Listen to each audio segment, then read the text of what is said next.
Shalom. Semuanya siap belajar firman hari ini? Dilarang ngantuk. Jawil dulu sebelahnya, dilarang ngantuk Bapak Ibu ya. Jadi siap-siap kalau ada yang ngantuk, sebelah kanan atau kirinya saling perhatikan, dijiwit ya. Karena apa? Nanti yang menderita kerugian diri kita sendiri, karena ketika kita tidak fokus maka firman itu akan dicuri oleh si jahat. Ya toh? Kita jadi kehilangan itu semua. Baik, puji Tuhan. Mari kita akan buka Alkitab kita di dalam Mazmur pasal 73. Mazmur berapa Bapak Ibu? Ya, oke, masih segar. Mazmur pasal 73 ini ayatnya banyak sekali. Dari ayat 1 sampai dengan ayat 28. Ini tentang satu pribadi yang namanya Asaf. Siapa? Asaf. Di Alkitab itu ada beberapa nama Asaf. Ada yang tukang kebun gitu ya, ada yang lain lagi. Tapi yang kita mau belajar hari ini adalah Asaf bin Barekia. Mari Pak. Asaf bin Barekia itu adalah Asaf dari Bani Lewi. Dia seorang pemazmur, dia seorang pemimpin pujian, pemusik yang handal.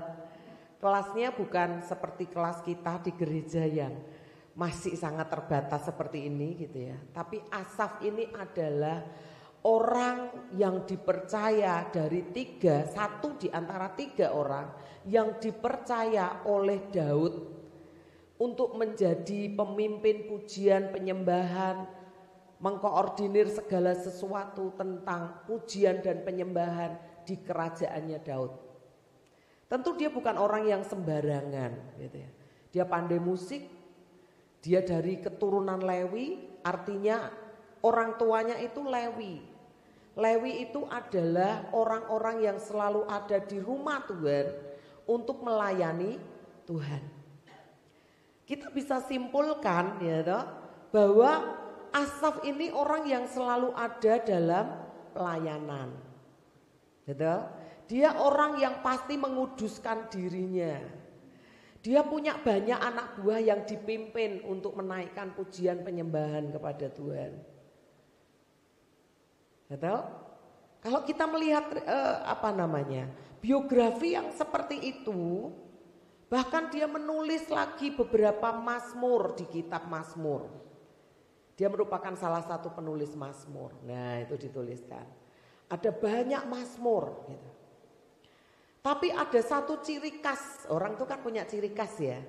Ciri khas dari mazmur-mazmur yang ditulis oleh Asaf itu banyak tentang pergumulan, tentang pengharapan, tentang kekuatan yang Tuhan anugerahkan di masa-masa yang sukar gitu Bapak Ibu. Nah, kita akan belajar apa yang dituliskan oleh Asaf dalam Mazmur pasal 73 gitu ya. Ternyata seseorang yang dekat dengan Tuhan, yang selalu diam di rumah Tuhan, yang turun-menurun melayani Tuhan, itu ternyata hatinya tidak luput dari yang namanya pergumulan. Di sini ada yang nggak punya pergumulan hari ini? Oh, enggak ada. Bapak Ibu berbeban berat semua. Percayalah, beban kita akan kita serahkan sama Tuhan dan hidup kita akan terasa ringan. Amin.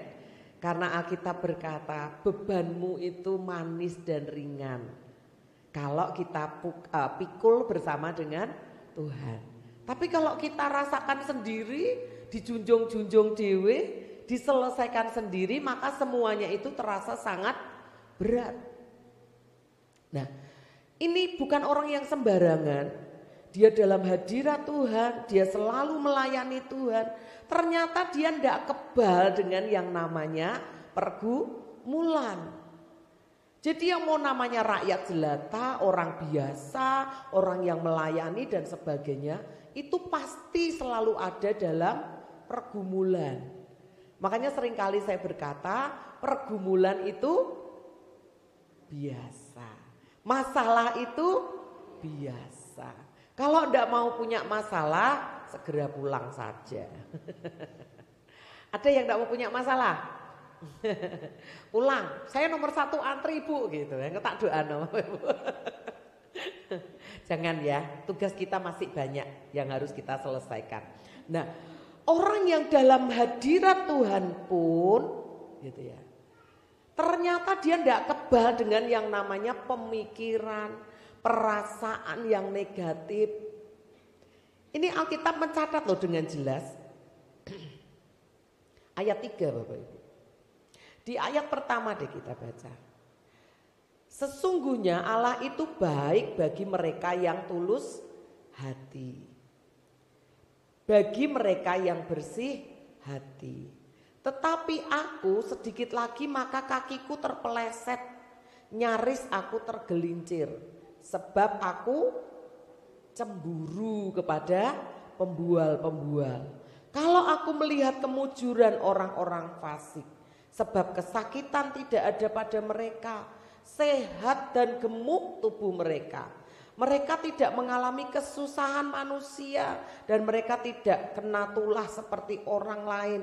Sebab itu mereka berkalungkan kecongkakan dan berpakaian kekerasan. Karena kegemukan kesalahan mereka menyolok, hati mereka meluap-luap dengan sangkaan. Mereka menyindir dan mengata-ngatai dengan jahatnya. Hal pemerasan dibicarakan mereka dengan tinggi hati. Mereka membuka mulut melawan langit. Loh, lihat, langit sampai dilawan. Dan lidah mereka membual di bumi. Sebab itu orang-orang berbalik kepada mereka, mendapatkan mereka seperti air yang berlimpah-limpah. Orang jahat itu banyak temennya. Betul tak? Ya tak? Orang jahat yang penting murah hati. Nyogok itu akeh koncone Bapak Ibu. Ya, ini dikatakan orang jahat, orang-orang berbalik mendapatkan mereka seperti air yang berlimpah-limpah. Dan mereka berkata, bagaimana Allah tahu hal itu? Adalah pengetahuan pada yang maha tinggi. Sesungguhnya itulah orang-orang fasik, mereka menambah harta benda dan senang selamanya. Siapa yang pernah berpikir seperti Asaf?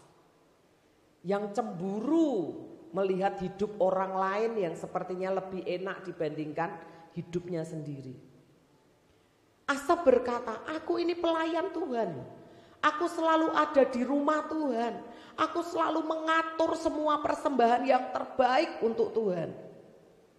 Tapi kenapa hidup orang yang tidak melayani Tuhan hidupnya jauh lebih baik daripada hidupku? Kenapa mereka yang sembrono masih banyak berbuat dosa, kok kelihatannya gemuk-gemuk, hartanya banyak gitu Bapak Ibu. Ada yang berpikir seperti itu? Enggak, Bapak Ibu enggak pernah mikir seperti itu. Oh ada. Kadang-kadang aku wis sembahyang terus tapi kok pergumulanku enggak selesai-selesai. Ingat tadi saya bilang kalau pergumulannya mau selesai daftar minta pulang sama Tuhan, ya toh? Karena selama kita hidup di dunia, pergumulan itu adalah teman seperjalanan bahasa saya. Karena hidup kita tidak akan penuh warna dan tidak akan ada cerita kalau kita enggak punya pergumulan. Bosen nih Bapak Ibu, hidup tanpa pergumulan tuh bosen, percayalah. Tapi ketika hidup kita ada pergumulan yang Tuhan izinkan, hidup kita ini menjadi penuh warna dan cerita di mana kita menyaksikan akan kebaikan Tuhan yang menyertai langkah-langkah hidup kita. Asaf cemburu, Alkitab bilang. Orang itu kok hidupnya enak ya? Orang itu kok hidupnya seakan tidak pernah kurang ya? Harta kekayaannya itu ngendap-ngendapi. Apa tuh bahasa Jawa itu ngendap-ngendapi gitu ya. Dodolane ketok emok seperti itu. Tapi rumahnya di mana-mana gitu ya, ya. Dan kemudian muncul dalam pikiran kita, ge orang itu ngambil pesugihan. Ge orang itu melakukan ritual tertentu. Mudah apa mudah kalau mikir jelek? Mudah. Susah atau sukar kalau mau mikir yang benar? Ya toh? Itu manusiawi kan? Gitu loh. Nah karena itu Mari kita belajar Bapak Ibu. Kalau kita terus seperti itu, cemburu lihat hidup orang lain, iri dengan hidup orang lain, itu seperti akan melemahkan hati kita. Itu tipuan iblis membuat kita lemah. Ketika kita mulai membandingkan diri kita dengan diri orang lain. Itu seperti membuka pintu. Nah, setane ngintip-ngintip di depan pintu, anguk-anguk. Kapan tak kerjani ini? Kapan ini sesuatu yang jahat aku taruh dalam hatinya? Jadi hati-hati Bapak Ibu. Tidak ada yang kebal. Katakan dengan saya, aku enggak kebal. Betul? Tidak ada yang kebal. Semua kita bisa mikir jelek tentang orang lain. Kita bisa cemburu dan menginginkan orang lain. Suami orang kita pikir lebih baik dari suami kita. Pasangan orang lain sepertinya lebih sempurna bagi kita. Ketoknya aku cocok nek mbek bojone orang itu gitu ya. Loh, ya toh? Ayo siapa yang di sini berkata, "Lah bojomu apian, Bu, lah bojoku." Lah salah ya mbok pilih-pilih dhewe oh ya toh. Bener enggak? Saya itu pernah berkata kepada suami saya, Bapak Ibu. Tuh ketoknya pasangan itu romantisnya, baiknya minta ampun gitu ya. Tiba-tiba suatu saat jebret gitu, kebongkar aibnya. Sesuatu yang gak baik, sesuatu yang rasa-rasanya kok bisa ya gitu. Kita ini gak pernah tahu hidup orang di dalamnya itu penuh dengan rahasia dan misteri yang tertutupi. Yang kita gak tahu. Karena itu mari fokus membangun hidup kita di hadapan Tuhan.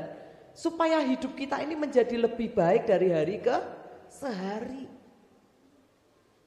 Asaf ini menjadi contoh yang konkret buat kita. Di mana ketika dia memperhatikan hidup orang lain, maka dia menjadi kecewa, dia menjadi lemah, dia menjadi apa? Rasanya kok begini amat ya melayani Tuhan gitu. Loh saya tuh percaya loh, Asaf ini hidupnya terjamin. Karena dia merupakan salah satu pemimpin di rumah Tuhan dari 3 orang. Dia punya posisi yang bagus, dia punya raja yang baik gitu ya. Pasti hidupnya terjamin secara umum gitu. Tapi kenapa dia masih punya pergumulan, kenapa dia masih iri dengan orang lain? Dalam terjemahan yang lain, itu dikatakan Bapak Ibu. Sebentar, saya kok salah ya. Nyimpen catatannya salah. Minta tolong dibukakan. Mazmur pasal 73 dalam terjemahan FHYH. Nah, dikatakan di sini. Karena aku iri hati terhadap kemakmuran orang-orang yang sombong dan jahat. Kenapa orang sombong sepertinya lebih berhasil dibanding orang yang rendah hati? Betul? Sehingga dia sombong. Tapi orang-orang yang seperti itu tidak sadar bahwa itu seperti jalan licin. Alkitab mencatat. Seperti jalan licin ayat 18 di situ Bapak Ibu. Sesungguhnya di tempat-tempat licin kau taruh mereka, kau jatuhkan mereka sehingga hancur. Betapa binasa mereka dalam sekejap mata, lenyap habis oleh karena kedahsyatan. Dan seperti mimpi pada waktu terbangun ya Tuhan, pada waktu terjaga rupa mereka kau pandang hina. Lihat Bapak Ibu. Ini orang yang ada dalam hadirat Tuhan, yang melayani dalam rumah Tuhan, itu tidak selalu mengerti apa yang terjadi sesungguhnya dalam hidup orang lain. Kecuali kita ini dibukakan mata rohani kita sehingga kita bisa melihat siapa orang itu di hadapan Tuhan. Bagaimana kehidupan orang itu di hadapan Tuhan. Baru kita ini sadar, iya ya ternyata begitu ya. Ini loh Bapak Ibu, perlunya untuk kita ini meminta sama Tuhan supaya mata hati kita ini dibukakan oleh Tuhan. Sehingga kita ini menilai orang jangan cuma di kulit luarnya. Tapi kita bisa memahami orang dari dasar hatinya. Dari kedalaman hidupnya. Karena kalau kita hanya membandingkan orang lain, menilai hidup orang lain dari hidup luarnya, kita ini banyak salahnya. Bapak Ibu. Asaf terbukti dia mengakui. Dia berkata, aku cemburu, aku iri hati. Tuhan, aku sudah sungguh-sungguh, kok aku masih sulit gitu ya. Orang itu, nah iri gitu. Dan ketika itu lihat yang dilakukan, hari ini 1 bulan ini kita belajar tentang kedekatan dengan Tuhan. Karena itu kita belajar dari Asaf. Ternyata kedekatan dengan Tuhan itu tidak melulu hanya ada di rumah Tuhan. Tidak sekedar melayani Tuhan. Pak Tian, koordinator PW kita, mengatur sedemikian rupa supaya semua pelayan bisa mendapatkan jam istirahatnya. Tidak melayani dalam minggu tertentu sehingga bisa fokus nyembah Tuhan, menantikan Tuhan. Karena keterbatasan pelayan-pelayan di tempat kita. Jadi setiap minggu harus tugas. Padahal kalau tugas itu kan tidak bisa fokus Bapak Ibu. Memikirkan Bapak Ibu itu loh. Memikirkan kita semua. Supaya kita ini menerima berkat Tuhan. Nah karena itu dekat dengan Tuhan itu tidak hanya di rumah Tuhan. Tidak hanya ketika kita ada di rumah Tuhan. Bahkan dalam hadirat Tuhan yang sedemikian kuat. Tidak semua orang ada di dalam hadirat Tuhan. Nangkep maksud saya? Semua ini loh. Saya sih berdoa Bapak Ibu. Semua kita menikmati hadirat Tuhan. Tapi kalau dari pribadi masing-masing tidak memiliki kerinduan untuk dekat dengan Tuhan. Orang lain menikmati hadirat Tuhan. Orang lain terima berkat dalam ibadah. Kita hambar gak ngerasa apa-apa loh Bapak Ibu. Hati-hati. Di tempat yang paling kudus di surga ada Lucifer loh yang jatuh. Bahkan di surga itu ada si kunyuk itu selalu mencari celah untuk menjatuhkan. Dan dia berhasil menjatuhkan Lucifer. Malaikat Tuhan, pemuji tingkat tinggi. Yang begitu diciptakan Tuhan dalam kemuliaan yang sangat luar biasa. Dalam sebuah literasi yang berkata, menuliskan tentang Lucifer. Jubahnya maha indah. Setiap gerakannya berbunyi musik dari ujung rambut sampai ujung kakinya. Itu musik yang sangat memukau. Semua orang yang melihat pasti terkagum. Saking luar biasanya Tuhan menciptakan. Dekat dengan tahtanya Tuhan dekat. Tapi kalau mulai muncul salah di hatinya, sombongnya muncul. Aku apik dhewe, aku setia dhewe, aku paling memberi banyak untuk pekerjaan Tuhan. Aku paling. Hati-hati Bapak. Yang dekat dengan Tuhan pun bisa terjatuh gara-gara sikap hati yang salah. Karena itu masing-masing kita ini harus terus memiliki hati kita ini. Terus dikoreksi Bapak Ibu. Minta Roh Kudus tolong aku. Jangan sampai Tuhan itu lalu dari hidupku. Jangan sampai jauh Tuhan. Itu ketakutan Daud yang paling besar adalah ketika dia takut kalau roh Tuhan itu meninggalkan dia. Roh Tuhan meninggalkan hidup kita tuh tidak terasa Bapak Ibu. Seakan-akan biasa. Tapi ketika kita mulai tidak melakukan apa yang Tuhan inginkan, itu membuat Roh Kudus berduka. Karena itu pribadi. Dan itu membuat kita ini seakan-akan berjalan sendirian dengan kekuatan dan kemampuan kita Bapak Ibu. Itu adalah sebuah kejadian yang sangat mengerikan. Di mana anak-anak Tuhan sepertinya masih Kristen. Sepertinya masih beribadah. Sepertinya masih melayani. Tapi ternyata sudah jauh dari Tuhan. Saya sedih ketika suami saya berkata, "Ma, aku mau besuk seseorang." Ya, ketika sampai di depan rumahnya tutupan, ditelepon coba, terhubung Bapak Ibu ditelepon, tapi nggak tahu orangnya ada di mana. Dan berkata, Pak, saya tetap jemaatnya Pak David, saya tidak kemana-mana kok Pak. Percaya Pak, saya tetap jemaatnya Pak David. Lah gunane apa? Jadi jemaatnya Pak David tidak pernah ibadah, Bapak Ibu. Nangkep ya maksud saya ya? Mau Bapak Ibu berjemaat di gereja lain kalau memang itu lebih setia, lebih membuat Bapak Ibu bertumbuh, silakan. Kami sebagai hamba Tuhan tuh tidak bisa maksa Bapak Ibu untuk tetap beribadah di tempat ini.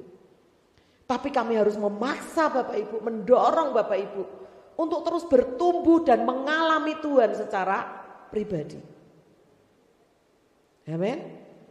Kalau Bapak Ibu merasa di sini hambar ngomong, Bu aku kok nggak ngerasa keibadah ya, nggak bisa menikmati hadirat Tuhan. Cerita ke saya atau cerita kepada siapa yang Bapak Ibu percaya di tempat ini. Kita berdoa bersama-sama minta anugerah Tuhan, belas kasihan Tuhan, supaya kita bisa menikmati Tuhan dalam hidup kita. Saya nggak mau kalau kita Bapak Ibu hanya datang beribadah tapi Bapak Ibu tidak memiliki hubungan pribadi dengan Tuhan yang nyata dalam hidup Bapak Ibu semua. Itu kegagalan buat saya sebagai hamba Tuhan. Saya berkata kok gitu ya Pak. Nangis saya Bapak Ibu. Lah ngakunya ikut jemaatnya Pak David Bu David, tapi tidak pernah beribadah.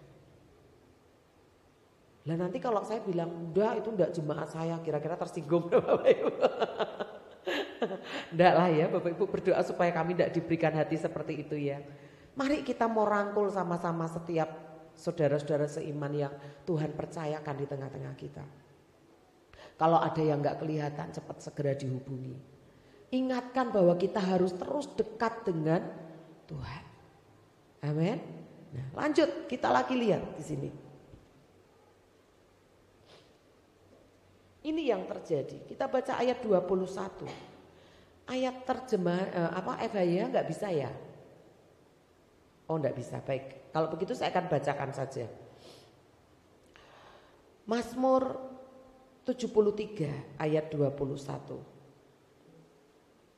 Mulai ayat 20. Hidup mereka yang sekarang hanya sekedar impian, mereka akan terbangun dari mimpi itu dan dihadapkan pada kenyataan yang sebenarnya.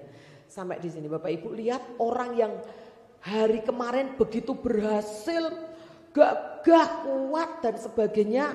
Pernahkah kita melihat hidup orang itu tiba-tiba bangkrut, tiba-tiba sakit parah, tiba-tiba mengalami pergumulan yang berat? Pernah lihat orang hidup seperti itu? Banyak ya. Nah, seperti itulah ketika seseorang itu hidup dalam kesombongan, dalam kebenaran dirinya sendiri. Dan ayat 21, hal itu membuat kesadaran dalam diri Asaf. Ketika aku menyadari hal ini, hatiku menjadi gelisah. Lah nek wong sugih wae bisa dadi kekurangan, apalagi aku yang ndak sugih. Mungkin gitu ya Bapak ya. Tapi lihat dikatakan di sini ayat 22, aku merasa begitu bodoh dan dungu pada pemandanganmu ya Tuhan. Ya Allah, pasti aku ini seperti binatang. Walaupun demikian engkau mengasihi aku, engkau memegang tangan kananku. Lihat ini. Orang yang dekat dengan Tuhan, sekalipun dalam kebodohannya tanda kutip ya. Kita ini kan seringkali dalam kebodohan loh. Marah-marah emosi ngambil keputusan yang salah. Marah-marah ngomongnya enggak kekontrol. Itu kebodohan Bapak Ibu. Tangkap ya, mak-mak nih hati-hati. Kalau suami-suami kita menjengkelkan, kontrol emosi. Jangan sembrono dengan perkataan. Bapak-bapak juga, kalau sudah pulang kerja capek, di rumah dapati istrinya mulai tantrum, jangan kepancing, hati-hati. Masa-masa kita emosi itu masa-masa kebodohan dalam diri kita. Di mana iblis itu dengan mudah gitu saja, ya toh? Berapa banyak orang yang menyesali tindakan dan keputusannya saat itu diambil ketika sedang emosi. Biarkan diri kita tenang dulu. Kalau memang marah, diem dulu. Saya tuh sharing kapan hari dengan teman saya. Jadi istrinya itu suka ngomel. Siapa di sini istri yang suka ngomel? Suaminya itu teman lama saya, teman dulu ketika kami masih muda di gereja di Pati. Dia berkata, "Lah nek duwe bojo kaya kowe ya seneng ya Yu," gitu ya. Karena kami sangat dekat gitu ya, dan dia berkata, "Ya takoki ta bojoku seneng ora duwe bojo kaya aku. Bojoku ya jengkel kok kadang WA aku," saya bilang gitu. Dia percaya, "Ora ngandel aku nek bojomu sok jengkel." Loh, piye to? Lah aku tuh ya ndak malaikat, tak tanyai bojoku ora mesti kadang jengkel juga sama aku, saya bilang gitu. Tapi ketoke nek duwe bojoku seneng ya Yu, dibilang gitu. Lah bojoku itu begini dia bilang gitu. Itu karena istrimu tangkinya kosong, saya bilang kata begitu. Tangki kasih sayangnya kosong, saya berkata begitu. Bu, ayo diisi dari bangun pagi sampai sebelum tidur, dari bangun tidur nanti sampai mau tidur lagi, isi tangki kasih dan cintanya istrimu. Kita kok wis kaku ya gitu ya. Bapak-bapak ndak usah ragu. Kasih pelukan, kasih ciuman, kasih perhatian.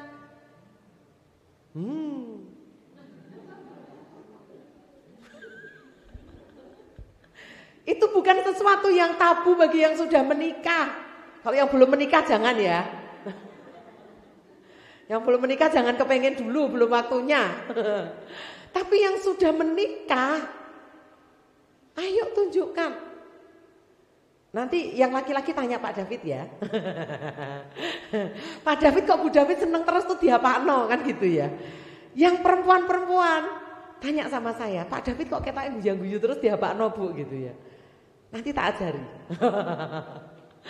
Tapi mari kita ini apa ya Bapak Ibu ya. Saya katakan kepada teman saya, kamu berendam dalam hadirat Tuhan. Dia nggak bisa terima istrinya yang seperti itu Bapak Ibu. Ngomel sepanjang malam. Istrinya tuh perfeksionis. Ada tisu satu atau tusuk gigi satu, ada air setetes di atas meja, lek gage resik-resik Bapak Ibu. Siapa yang seperti itu ada di sini?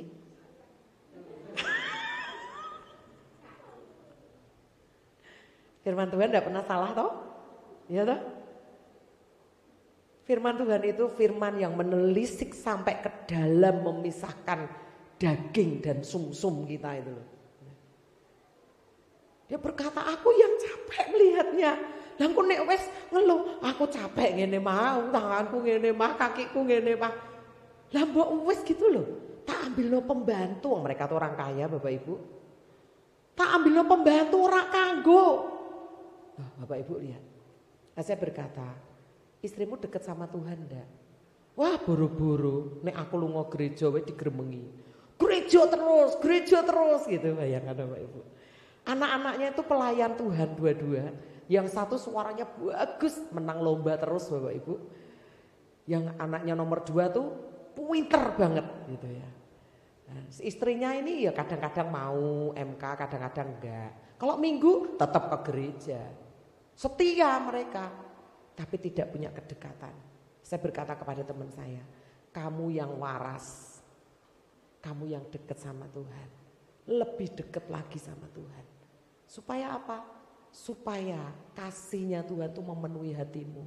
Kamu bisa terima istrimu, kamu bisa penuhi tangki cinta istrimu yang kering itu dengan kasih yang meluap dalam hatimu.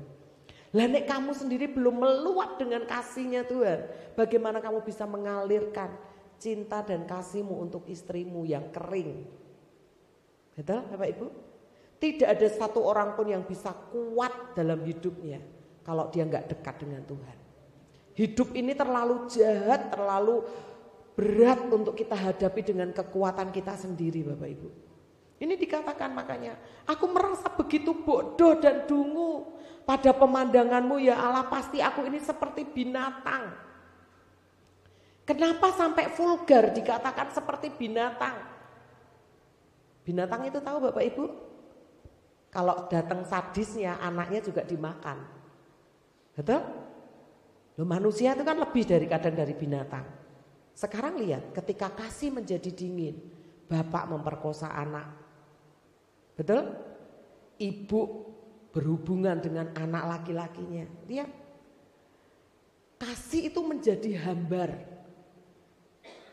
Kalau kita yang anak Tuhan, kita tidak sungguh-sungguh mendekat dengan sumber kasih itu, kita nggak punya kekuatan untuk melawan apa yang terjadi di tengah dunia ini.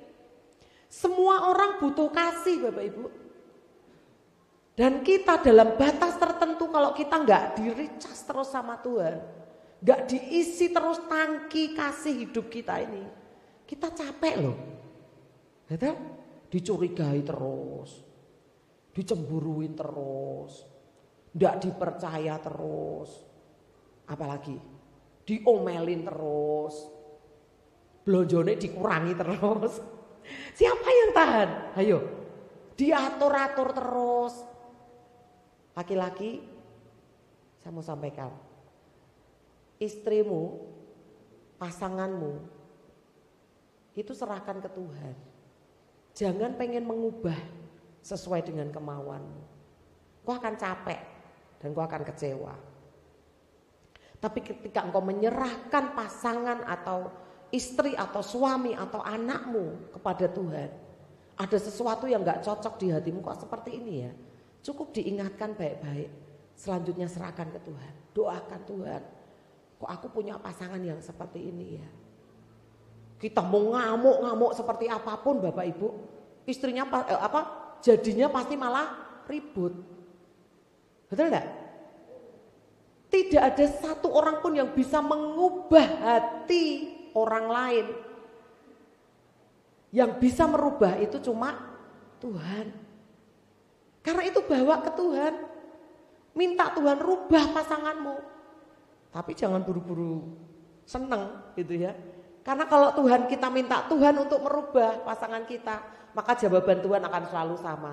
Kamu dulu berubah. Nanti pasanganmu pasti mengikutinya. Benar? Orang tua berubah dulu. Nanti pasti anak-anak akan mengikutinya. Anak-anak protes tentang orang tuanya, anak-anak berubah dulu. Pasti nanti orang tuanya akan berubah.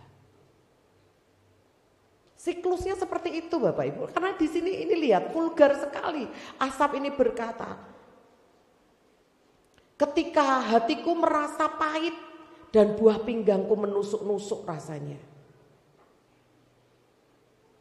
Siapa yang pernah hatinya merasa pahit? Buah pinggangku menusuk-nusuk ini asam lambung naik Bapak Ibu. Ya toh? Kalau banyak pikiran, bukankah asam lambungnya naik, betul? Nusuk-nusuknya sek rasanya, gitu kan? Nusuk-nusuk pinggang rasanya gitu ya. Itu asam lambung naik. Sekarang ini banyak tingkat stresnya orang itu naik banget. Karena memang dunia ini penuh dengan tekanan yang sangat besar dan semakin besar.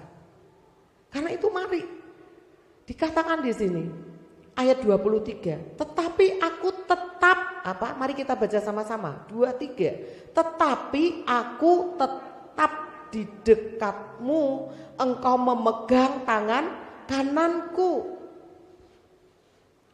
Bahkan sampai ketika kita ini tidak ngerti lagi apa yang harus kita lakukan. Karena keadaan kita begitu riwah, begitu beribet, begitu berat kita rasakan, begitu sulit.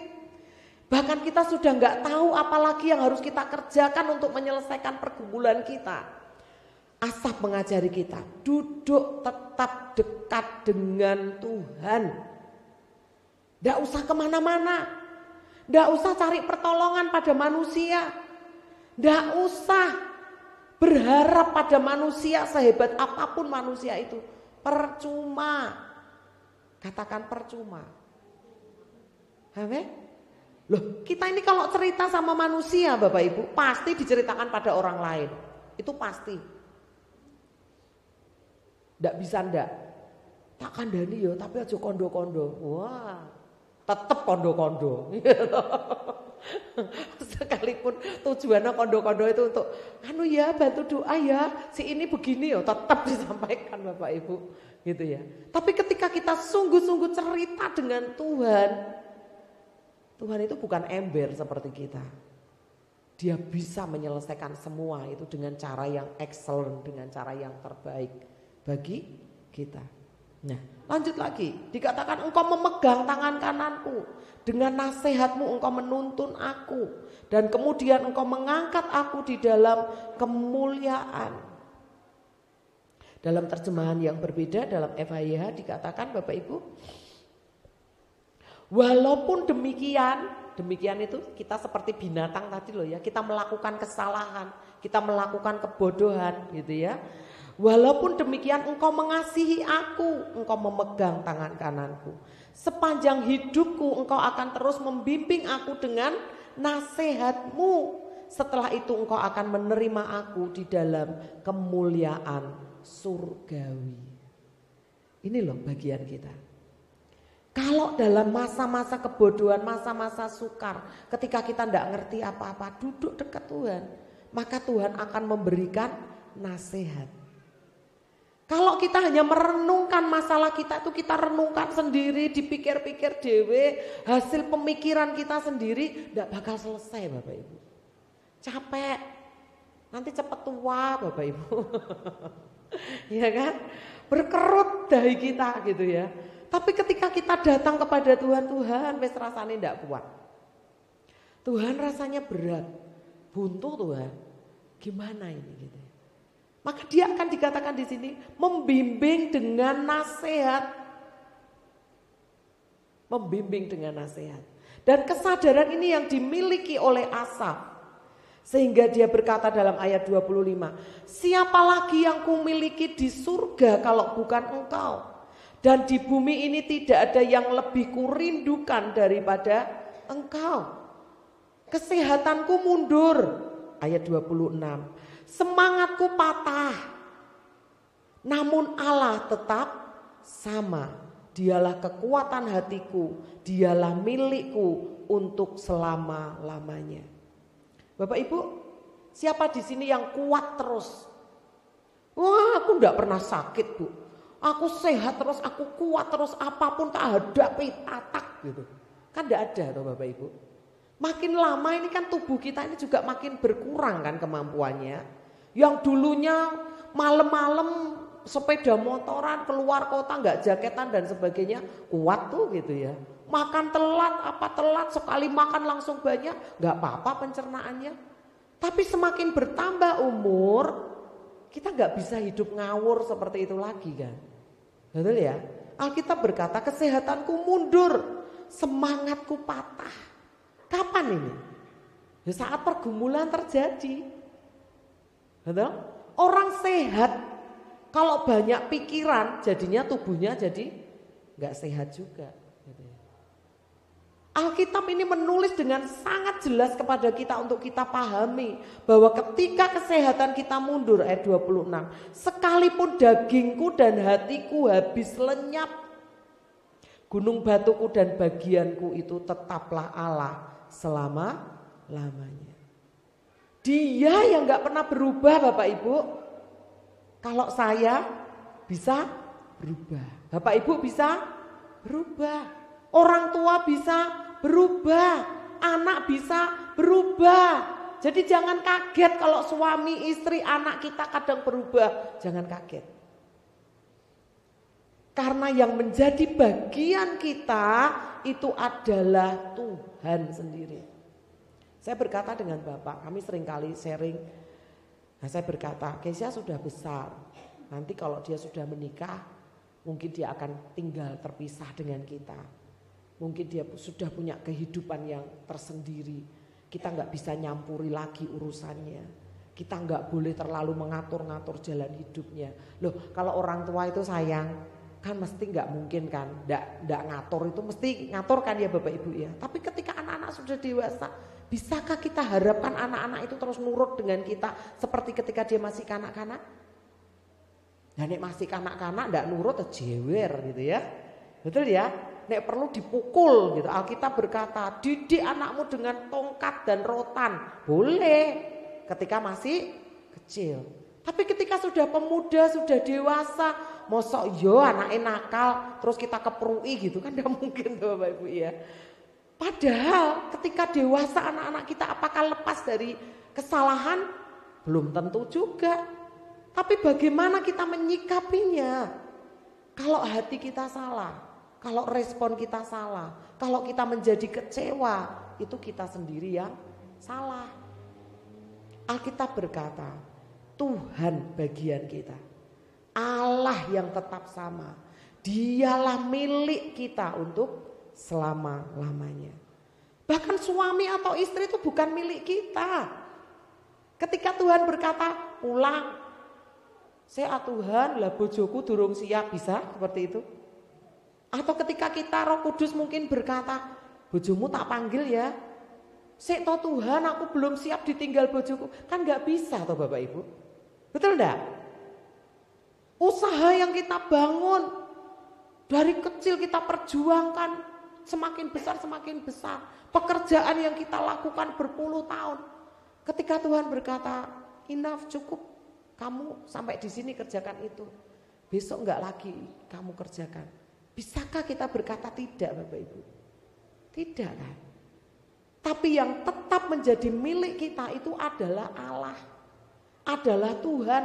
Karena itu kita harus tetap dekat dengan Tuhan. Jangan gantikan posisinya dengan hal-hal yang lain. Jangan gantikan posisi Tuhan, prioritas Tuhan itu dengan pekerjaan kita, dengan keluarga kita, dengan apapun yang bisa kita kerjakan hari ini. Jangan Bapak Ibu. Tetap prioritaskan Tuhan, waktu-waktu kedekatanmu dengan Tuhan, prioritaskan, jangan sampai itu tergantikan dengan urusan yang lain. Saudara sepupu kita, waktunya sholat, apakah bisa diundur-undur? Oh enggak apa-apa nanti sholat jam 3 lagi. Oh enggak apa-apa nanti ini. Apakah begitu? Kan enggak kan Bapak Ibu. Oh ini waktunya asar, oh ini waktunya subuh. Oh ini waktunya apalagi itu? Maghrib. Kan ada jamnya kan. Kalau mereka tahu kenapa kita enggak lebih tahu dari mereka. Bahwa ada waktu-waktu khusus kita harus beribadah, harus mendekat, harus mengutamakan Tuhan dalam hidup kita. Betapa kita ini orang Kristen yang kenaan Bapak Ibu. Kadang kita ini ditipu oleh iblis. Besok minggu kan bisa ibadah lagi. Aku hari ini urusan ini dulu, ini penting. Seberapa penting urusanmu dibandingkan urusan Tuhan dalam hidup kita. Kalau Tuhan sudah berkata selesai, maka semuanya selesai. Gimana Bapak Ibu? Kalau orang Jawa bilang, di mau, piye toh gitu kan. Tapi itu sudah terlambat. Betul enggak? Iya toh?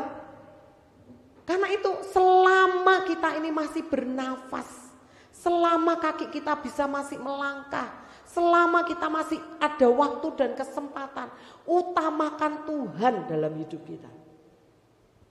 Ingatkan sebelahmu, utamakan Tuhan ya. Amin. Saya tuh bisa yang marah dengan dengan orang-orang tertentu. Kalau saya tuh gemes gitu ya. Wes hidupnya seperti itu loh, kok enggak mau dekat sama Tuhan. Padahal ketika kita dekat dengan Tuhan itu Bapak Ibu, maka semua yang rumet-rumet itu juga perlahan tapi pasti akan terselesaikan. Karena keputusan itu keputusan kita untuk kita dekat dengan Tuhan atau tidak, itu pilihan pribadi, tidak ada yang bisa memaksa kita. Itu keputusan pribadi apakah kita mau dekat dengan Tuhan atau tidak. Kita baca ayat yang ke-28. Tetapi aku suka dekat pada Allah, ya toh? Kata lawannya suka apa? Tidak suka. Itu pilihan atau paksaan? Pilihan. Bapak Ibu milih suka atau tidak suka dekat dengan Tuhan, tidak ada seorang pun yang bisa memaksa. Lah aku sukain dulu Iwan Fales kok.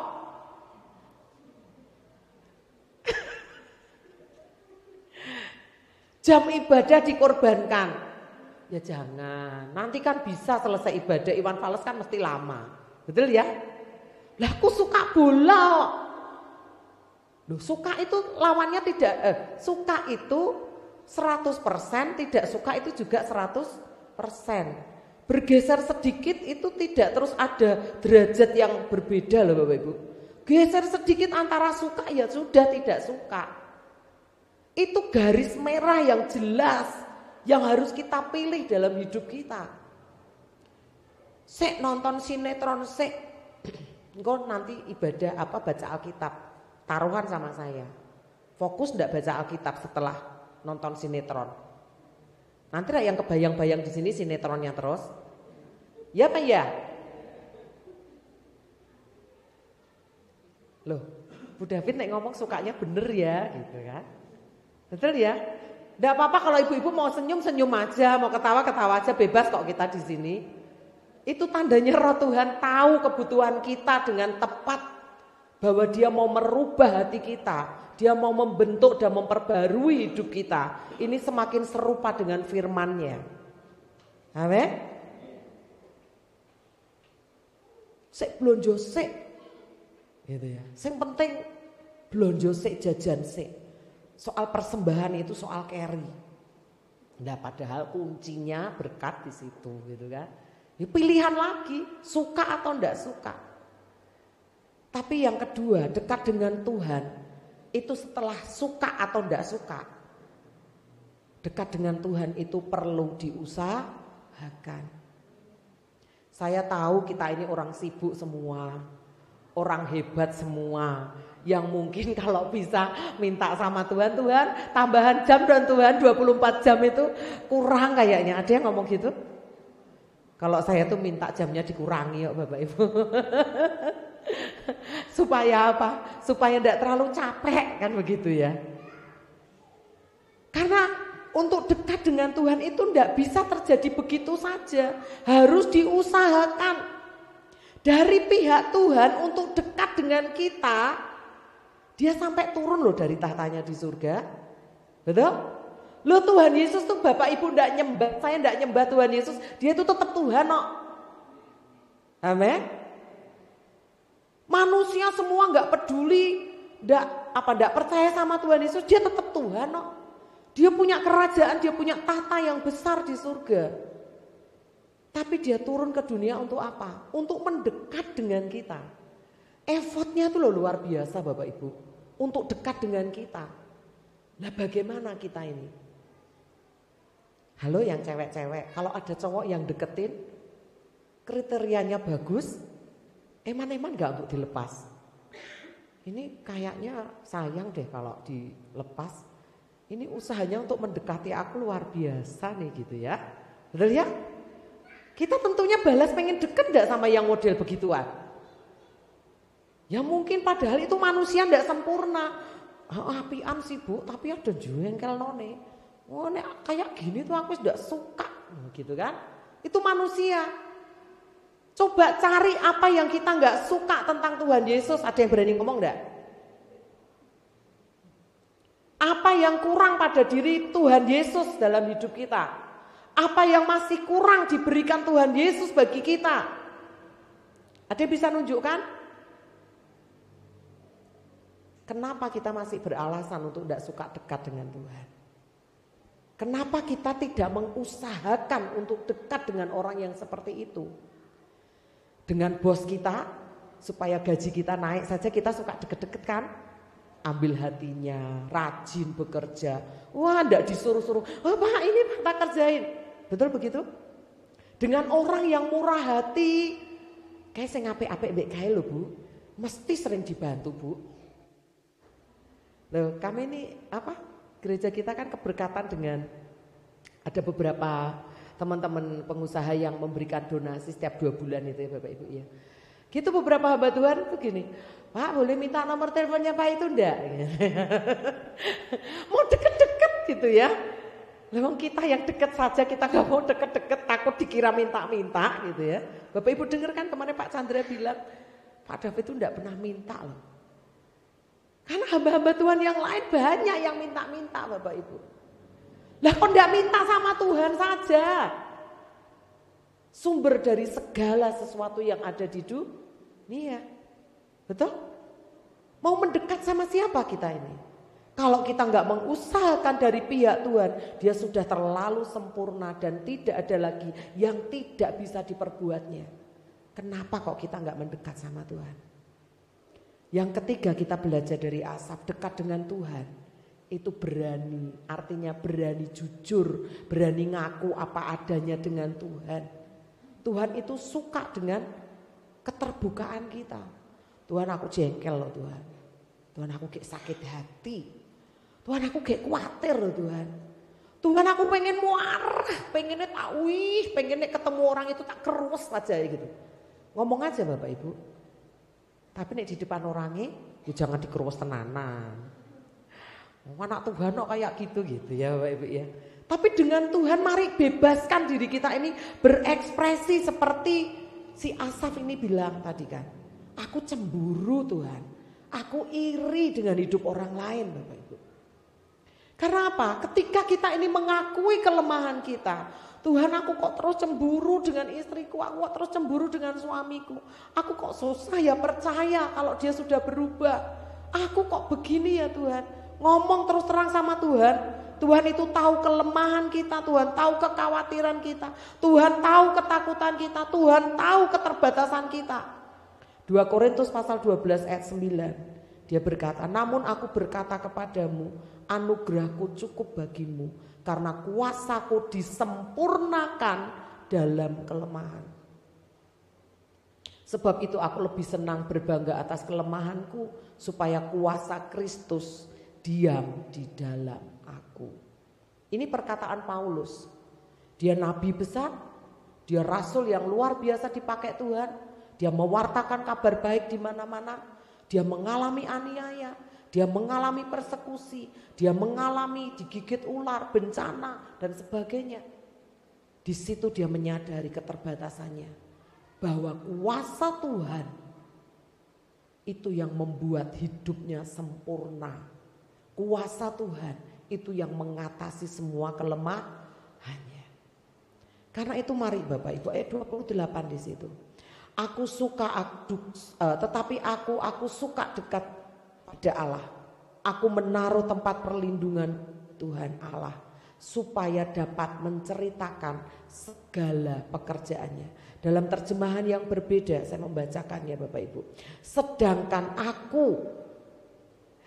akan berusaha sedapat-dapatnya untuk hidup dekat dengan Dia.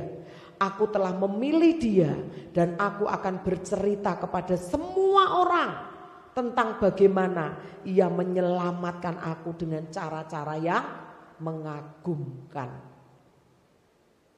Tetapi ayat 27, orang-orang yang tidak mau menyembah Allah akan binasa karena ia membinasakan orang-orang yang menyembah Allah-Allah yang lain. Dekat dengan Tuhan jaminannya pasti, tapi dekat dengan yang lain tidak ada jaminan sama sekali. Amin Bapak Ibu. Mari kita terus mendekatkan diri kita kepada Tuhan. Mari kita terus mengusahakan supaya dekat dengan Tuhan. Yang sudah rutin beribadah, setia beribadah, lebih setia lagi. Yang belum setia beribadah, mari tingkatkan kesetiaan kita di hadapan Tuhan. Terus bangun keintiman, terus bangun kedekatan. Sampai kita semua menikmati semua yang terbaik yang daripada Tuhan. Amin. Tuhan Yesus memberkati kita semua. Mari saya undang kita bangkit berdiri.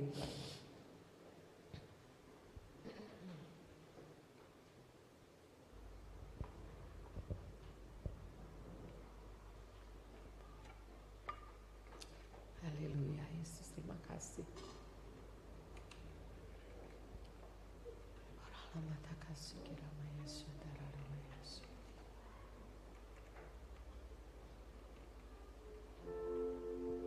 Adakah kita memiliki kerinduan untuk diam di baitnya Tuhan? Karena hanya ketika kita ada di baitnya Tuhan, kita ini menikmati anugerah yang tidak bisa kita dapatkan di tempat lain. damai sejahtera, ketenangan yang sejati itu hanya ada di bait-Nya Tuhan.